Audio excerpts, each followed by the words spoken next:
អូបអូសាទរបងប្អូនអរគ្នានៅក្នុងថ្ងៃទី1ខែ5នេះគឺបងប្អូនអាចអាប់ដេតទៅកាន់ Android 15 One UI 7.0 បានហើយនៅក្នុង device Samsung Galaxy S23 series អញ្ចឹងបងប្អូនចូលទៅអាប់ដេតទាំងអស់គ្នាដំណឹងក្តៅបាទគឺទើបតែអាប់ដេតបានថ្ងៃហ្នឹងទេចូលនៅក្នុងដើមខែ5ហ្នឹងបាទអញ្ចឹងបងប្អូនចូលទៅអាប់ដេតទាំងអស់គ្នានេះ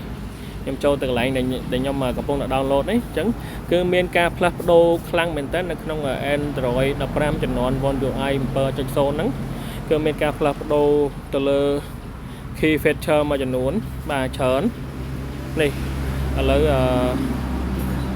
ខ្ញុំសូមបកជាខ្មែរបងប្អូនមើលហើយឥឡូវខ្ញុំកំពុងតែ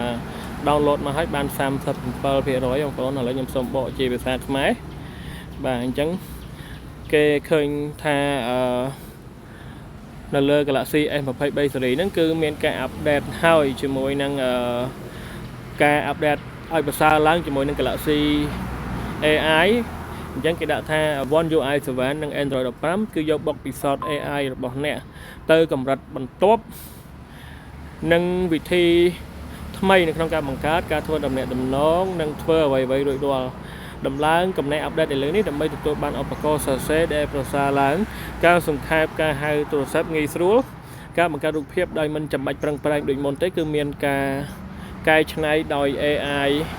គឺប្រសើរជាងមុនខ្លាំងមែនតើអញ្ចឹងបងប្អូនអាចអាប់ដេតទៅកាន់ Android 15 One UI 7.0 បានហើយបាទសូមអបអរសាទរ